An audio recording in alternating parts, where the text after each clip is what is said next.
Приветствуем из Якутска всех зрителей телеканала Матч ТВ. Все меньше остается дней до конца 6-х игр «Дети Азии». В среду прошли финалы по боксу, тэквондо и хапсагаю – национальной якутской борьбе. А также определилась элита шахматных поединков. Зрелищные финалы по легкой атлетике прошли на главной спортивной арене Якутска – стадионе Туймада. Третий соревновательный день по легкой атлетике подвел итоги в командном зачете по эстафетному бегу.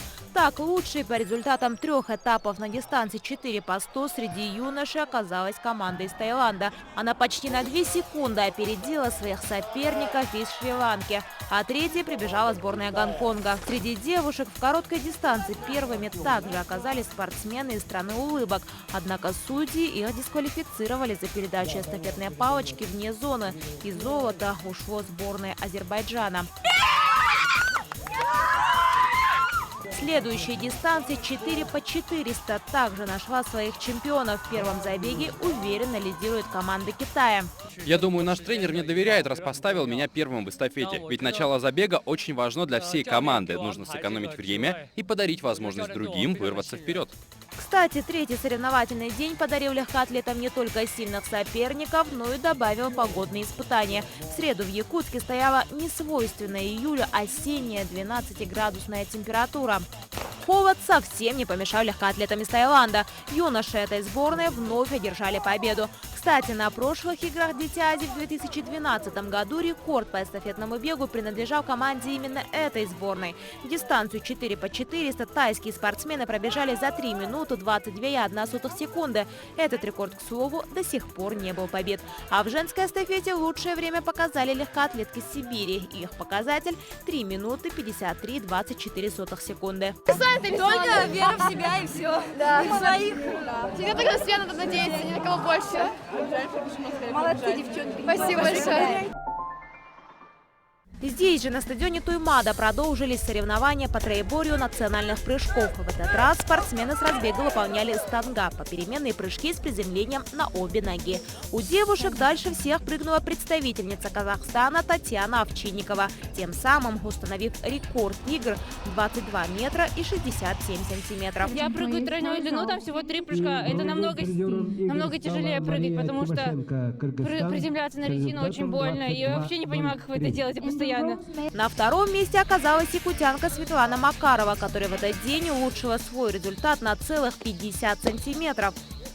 Второе место заняла, потому что посмотрела вниз, не попала в планку и перепутала разбеги. Думаю, кто ловче, тот и победил. Рустам Мамедов допрыгал до 3-го места. Вторым оказался якутянин Дмитрий Дмитриев. Перепрыгнув его более чем на 2 сантиметра, золото взял Дмитрий Бочкарев из Сибири.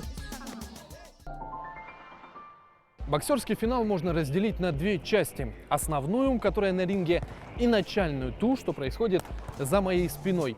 Бойцы не просто разминаются, они настраивают себя. Мотивация – это одна из составляющих успеха. Чемпионский характер проявила Анар Кажа из Казахстана. В финале весовой категории до 46 килограммов она встретилась с сибирячкой Лидией Таскаевой. Этот поединок открывал финальную боксерскую программу. Девушки устроили настоящую бойню, но казашка оказалась сильнее. На 3-м раунде было сложно. Я устала, у меня ноги устали. Но я хотела стать чемпионом и доказала.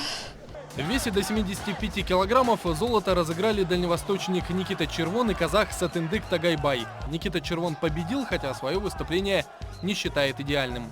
По 5-бальной шкале 4. А чего не хватило тебе? Ну, не хватило силы, дыхания. Меньше 3 минут второго раунда понадобилось Аралбаю Айбеку из Казахстана, чтобы вынудить рефери открыть счет его сопернику, корейцу Кёнгтаю Чо. Больше нокдаунов не было, хотя казах доминировал. В итоге закономерная победа судейским решением и золото в весе до 80 килограммов уезжает в Казахстан.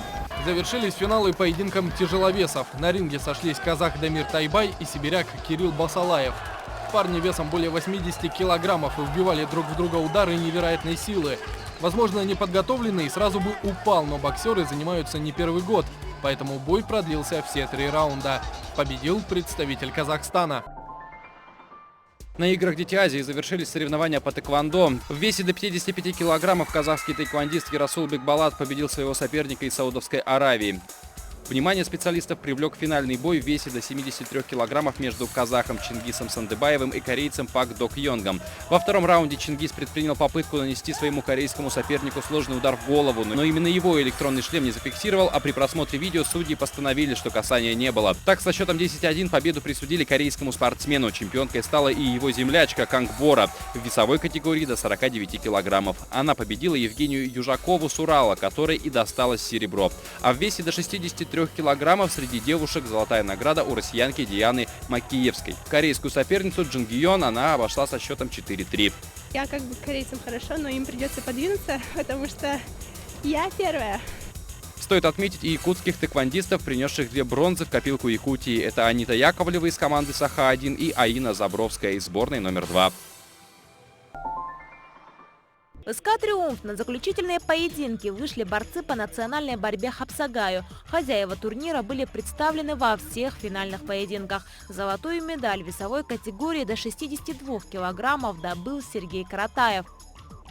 Сибирский федеральный округ тоже был на высоте. Тувинцы Жея Керересоолович в весе до 50 килограммов и Авырав Дамбаанай в категории свыше 70 килограммов не дали ни единого шанса своим соперникам. Лично я, тренер, наставник его, не сомневался ни капельку в его победе. После победы Авырав станцевал танец орла, который окрыляет на будущие победы и придает силы. По окончании матча тувинские борцы по Хапсагаю устроили танец чемпионов.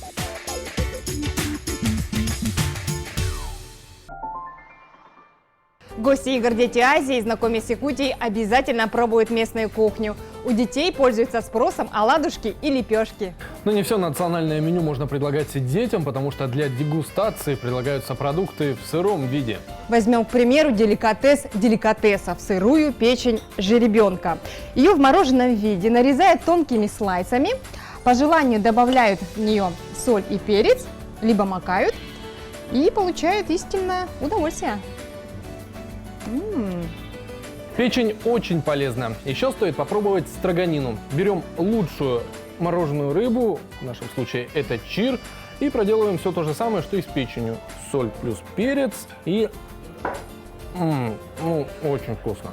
А еще сырую рыбу можно нарезать на мелкие кубики, добавить репчатые луки, растительное масло. Получается знаменитый салат индигирка. В традициях якутян отсутствуют алкогольные напитки, поэтому даже на свадьбе вам предложат кумыс или коровий напиток быпах.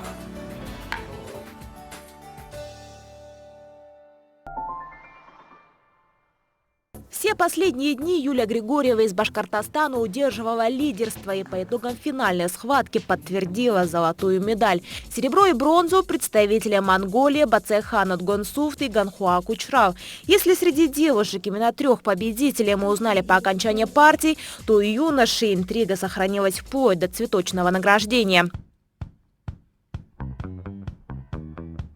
Ничейным результатом покинули зал Денис Син из Дальнего Востока и Байбайсурен Гаридмагно из Монголии. Зрители и тренеры долго гадали, кто же выйдет победителем. Я думаю, Монголия. Сложно сказать. Кажется, все-таки монгол победит. Сложно сказать, но спортсмен из России очень сильный. Не менее интригующей стала партия за 3-е место между Тариганом Гилберт Элрой из Индонезии и Нгуен Дан Хон Фук из Вьетнама.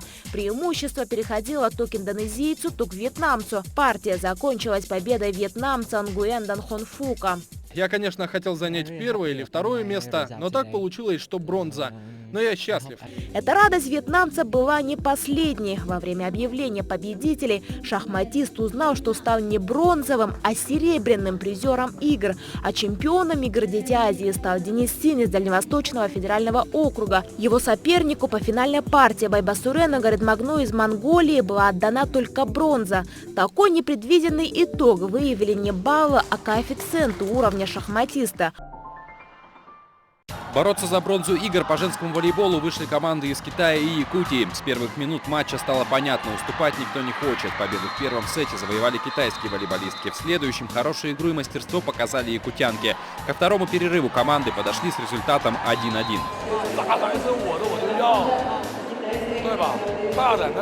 Упорная борьба продолжилась в третьем сете. То одна, то другая. Команды берут преимущество и тут же его теряют. Все это сопровождается гулом переполненных трибун. Игра переходит далеко за отметку в 25 очков, и сет завершается со счетом 31-29 в пользу китаянок. Я что, уговаривать тебя буду работать?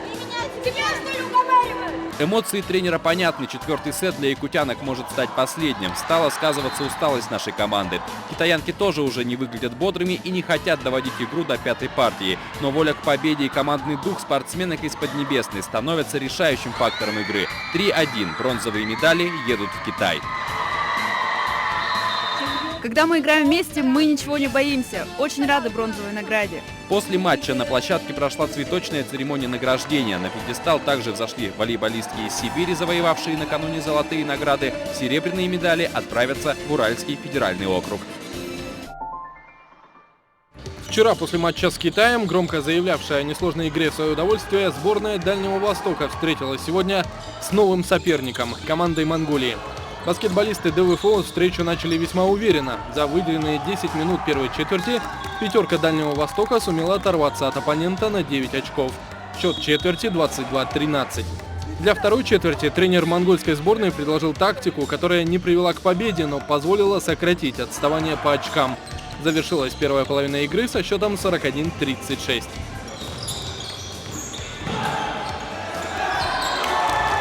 После большого перерыва монголы вовсе сравняли счет 53-53. Дальневосточники занервничали и решили показать в последней четверти свои реальные возможности. Им помогли фолы и ошибки монгольских баскетболистов. Со счетом 80-69 матч закончился победой российской команды. Впереди еще 3 стартовых дня, и конкуренция за медальный зачет усиливается, но не меняется. По-прежнему впереди Сибирский федеральный округ, за ним Казахстан и замыкает тройку Якутия. В четверг здесь, в Якутске, с особым интересом ожидают соревнования по масс-рестлингу, перетягиванию палки. Популярность масс-рестлинга растет, и уже не первый год проводятся чемпионаты мира. Встретимся завтра на Матч ТВ.